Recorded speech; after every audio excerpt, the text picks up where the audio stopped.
Hello everyone, and welcome to my General Hospital YouTube channel. I hope everyone is having a wonderful day. Before we begin, please hit the subscribe button and give this video a thumbs up. Chase took a blindfolded Brooke Lynn to the Quartermain Lake house, which had been prepared for a romantic lunch under the stars.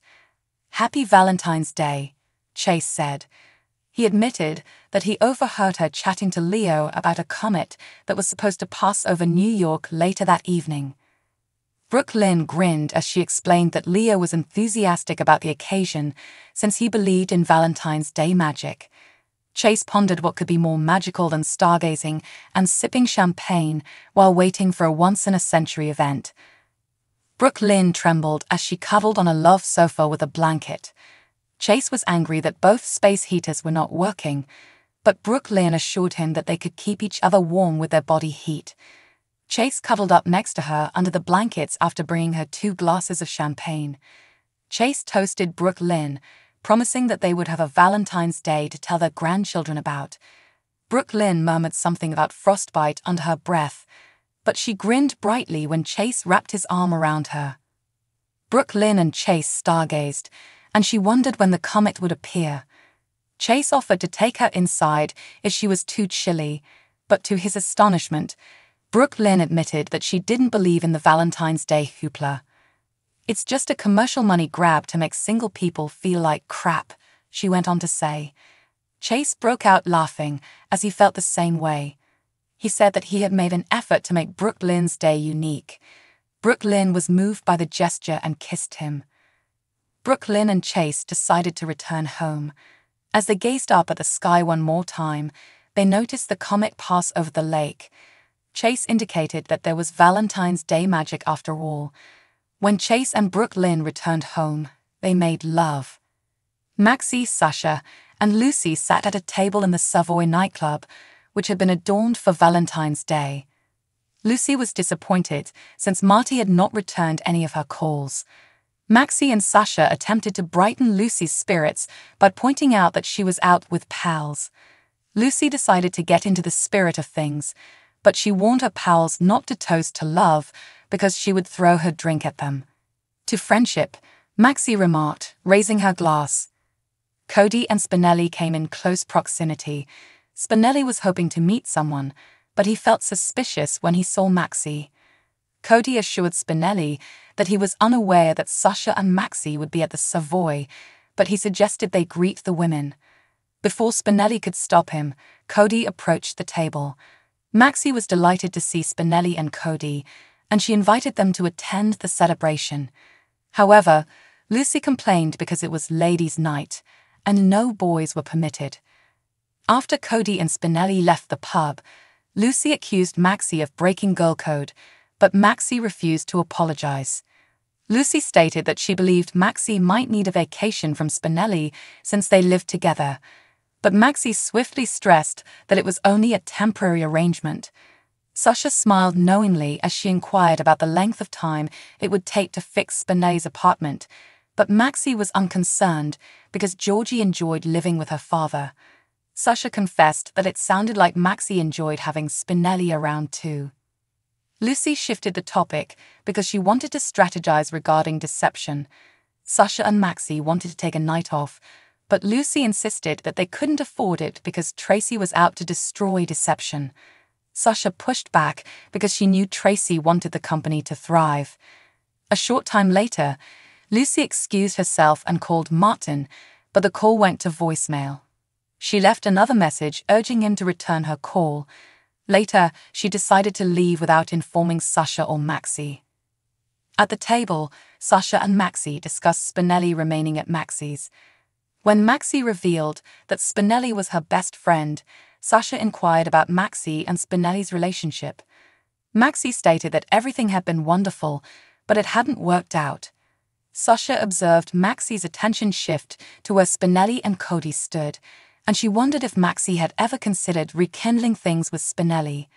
"Once or twice," Maxie answered. Maxie stated that it was difficult to imagine loving someone as much as she had loved Nathan.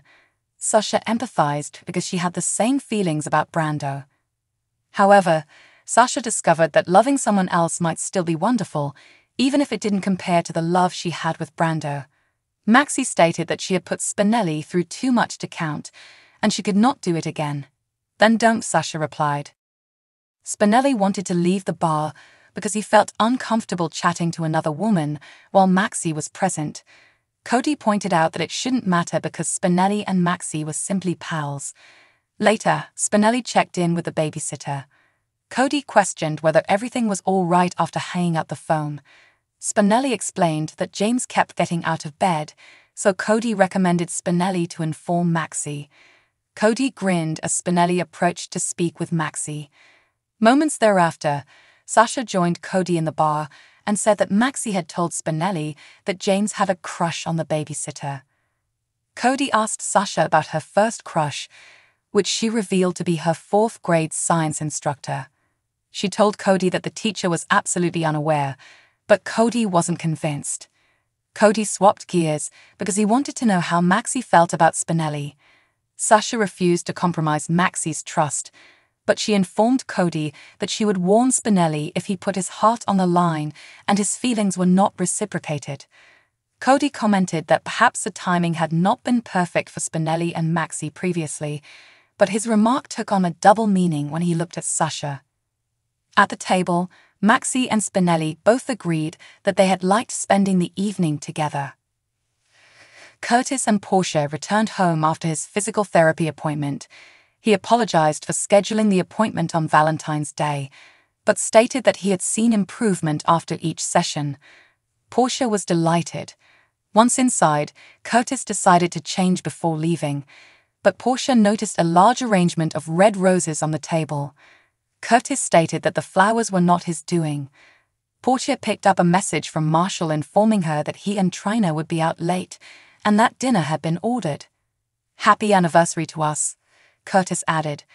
After changing into exquisite evening attire, Portia and Curtis returned to the table, where dinner had been put out.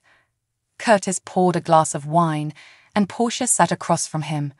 Curtis surprised Portia by suggesting they celebrate their anniversary properly. Portia entered the bedroom shortly after, dressed in a silk negligee. Curtis waited in bed as candles were lit throughout the bedroom. When he drew back the sheets, Portia slipped into bed with him. They started to kiss and make love. They then clutched each other. "Happy anniversary, baby," Portia announced. "Happy Valentine's Day," Curtis responded. Curtis acknowledged to wanting to make love to Portia for a long time, and she confessed to feeling the same way. When he inquired if it had been worth the wait, she smiled sweetly and nodded. They recognized that they had accomplished a great deal and that they could face any obstacle together. Curtis and Portia sealed their affirmation with a kiss. Despite the fact that Sam and Dante had decided not to exchange gifts, Dante surprised Sam with a Valentine's Day gift at their apartment. Sam was moved when she opened a large package and pulled out a black leather jacket. Dante revealed that he bought it since she mentioned wanting to get back on a motorcycle. Sam kissed him to express his gratitude for the thoughtful present, but their passionate moment was cut short by a knock on the door. Dante hailed a police officer who had picked up Danny from the park. Sam was concerned when Danny staggered into the apartment, and she understood he was intoxicated. Danny revealed that he had escaped by climbing down the fire escape, which surprised Sam. She warned him that he could have been harmed or worse, but Danny remained unapologetic. The police officer revealed that he decided to give Danny a warning after seeing him with Dante. Danny felt relieved when the policeman left. "Thank God, that's over," he muttered before going to bed. Sam told Danny that he was glad Dante was in the police force, because else Danny would have had a record that would follow him when he applied to colleges. Danny reminded his mother that he was just 14 years old. Sam concurred, indicating that he was too young to sneak out and consume alcohol. She grounded him and insisted that he turn over his cell phone.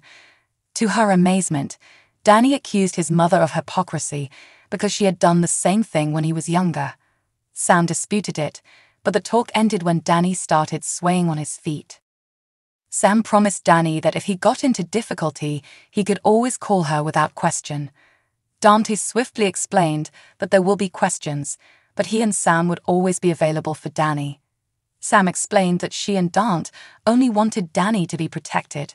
After Danny left for his room, Sam acknowledged that she was concerned because her son had lied to her, and she had lied back.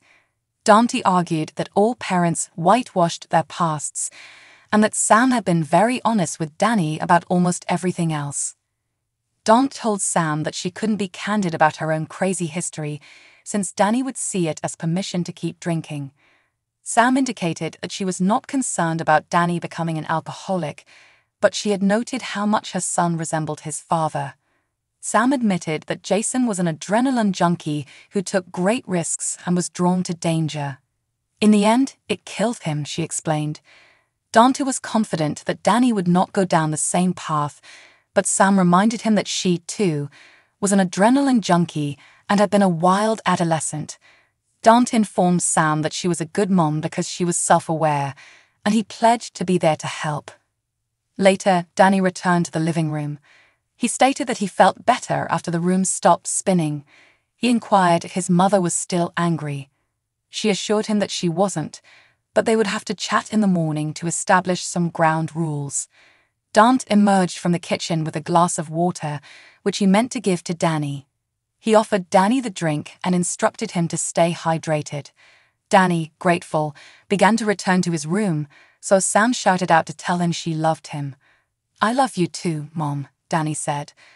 Later, Dante and Sam were cuddling on the sofa while a fire crackled in the fireplace. Dante said that he wished he had known Sam when she was a teenager. She insisted she had been reformed. Dante informed her that being rehabilitated was nice. Being a little wild was also good. After a passionate kiss, Sam and Dante decided to retire to their bedroom. Michael and Willow sipped wine at the gatehouse, and Michael assured her that Wiley was fast asleep. She was interested if he had informed the children that he had moved back in, but he admitted that he and Willow should do it together. Willow was confident that the children would be pleased with the news. "I know I am," Michael replied. He wondered if Willow had any regrets, but she reminded him that she had encouraged him to return home. Michael indicated that he desired complete honesty moving forward, so Willow chose to express her feelings. She admitted that she overreacted when she discovered Nina's secret. Michael began to argue, but Willow insisted that it was hypocritical of her to be upset with him after keeping her cancer diagnosis a secret for months. She pointed out that she had not shown Michael the same grace that he had shown her. Willow revealed that Michael was her person, therefore his betrayal had hurt her deeply. Willow told Michael that it was not an excuse, but it had undermined her confidence because she had a history of being duped and manipulated. Willow loved Michael's effort to protect her, but she needed to know that if something bad happened, she and Michael would sort it out together. Michael promised her he would never go rogue again. He apologized for making her feel as if they were not a team, which they were. The subject went to Nina. Michael admitted that Willow's relationship with Nina was not like his with Carly because his mother loved and supported him even when she was angry. "It's unconditional," Willow explained. Michael agreed, admitting that it had been simpler to approach Sonny first about Nina because disappointing Willow would have been too difficult. Willow pointed out that they had withheld things from one other in order to protect the other. "If the underlying factor here is love, what are we doing?" Willow wondered. "What are we doing?" "I don't know," Michael confessed. Willow admitted they would have conflicts, but Michael and their children meant everything to her. She informed him she wanted them to return to where they had been. She rose up and extended her hand. "Are you ready for bed?" she inquired. Michael took Willow's hand and walked her into the bedroom. They gradually undressed each other and made love. At the Pine Barrens, Sonny pointed his rifle at Dex and demanded to know his boss's name. Dex refused to comply since he did not want to drive anyone down with him. "Wrong answer," Sonny replied as he primed the revolver. Before Sonny could act on his threat to shoot Dex, he heard a noise. After Frank and one of the bodyguards went to investigate, Dex ordered Sonny to make it appear that he had fled because he would prefer Jocelyn be angry with him than mourn him. Thanks for watching if you like this video, so please don't forget to subscribe my channel and don't miss any update.